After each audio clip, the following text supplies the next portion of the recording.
ये कहानी है उस राजा की जिसके वीरता, कुशलता और दूरदर्शिता के आगे सबने घुटने टेक दिए, जिसे भारत का नेपोलियन कहा जाता है। हम बात कर रहे हैं राजा समुद्रगुप्त की, जिनका शासनकाल 335 से 375 ईस्वी तक रहा। इतिहास के पन्नों को अगर हम पलटकर देखेंगे तो उनके पिता चंद्रगुप्त प्रथम ने एक स्थिर राज्य सौंपा था, पर समुद्रगुप्त ने उसे एक साम्राज्य में तब्दील कर दिया।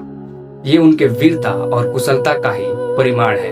अक्सर हम वीरता को तलवार से जोड़कर देखते हैं, पर समुद्रगुप्त की वीरता युद्ध को आखिरी विकल्प बनाना था। उनकी रणनीति सबसे अलग इसलिए मानी जाती है क्योंकि उन्होंने राजाओं के मनोवैज्ञानिक कमजोरी पर सबसे पहले हमला किया।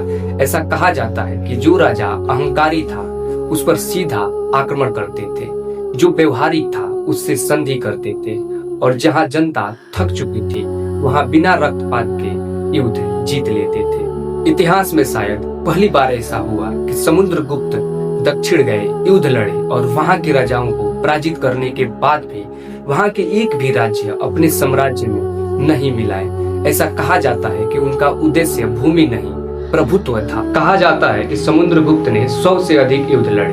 ध्यान देने वाली बात यह है कि इसमें कुछ प्रत्यक्ष थे, कुछ दमनात्मक अभियान और कई बार बिना युद्ध लड़े अधीनता। इतिहासकारों का ऐसा मानना है कि समुद्रगुप्त युद्ध से ज्यादा युद्ध के डर का इस्तेमाल करते थे। इनके समय के सिक्कों की एक खास बात यह थी कि न उस पर घोड़ा था न तलवार, बल्कि बीड़ा बजाते हुए एक राजा। ये संदेश था कि मैं तुम्हें सिर्फ पराजित नहीं कर सकता, मैं तुम्हें सभ्यता भी दे सकता हूँ। नेक्स्ट वीडियो किस टॉपिक पर होगी कमेंट में जरूर बताना, और वीडियो अच्छी लगी तो लाइक जरूर करना।